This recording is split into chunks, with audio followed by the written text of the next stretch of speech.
Hey everyone, so in this video, I'm going to show you how to convert Slack private channel into a public channel.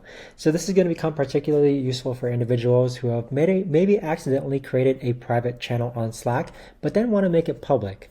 So be sure to stick around because this video is going to be short, sweet, and to the point. So let's go ahead and get started.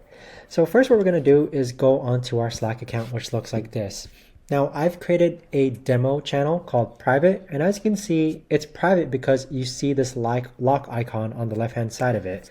Now in order to actually change this to public, what you're going to do is click on the channel. So we're already actually toggled onto the channel. Now on the upper right hand side, you want to click on these three dots. And then afterwards, you want to click on Open Channel Details. So under Open Channel Details, you're going to see multiple tabs, right? Who it was created by, members, tabs, integrations. Let's go in and click on Settings. Now, once you click on Settings, at the bottom, you're going to see this button that says Change to a Public Channel.